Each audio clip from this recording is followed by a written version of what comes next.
in a natural disaster, that's usually how people react.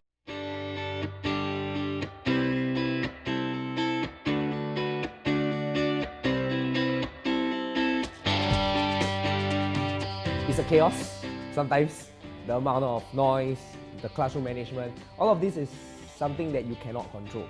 Really, they just go haywire, right? So that is something that I think me and my colleague already know about when we saw the game. Okay, but the good thing is how everything is not scripted, right? When we do experiments here, we know what is going to happen. But in this case, the decisions of the games are all up to the players.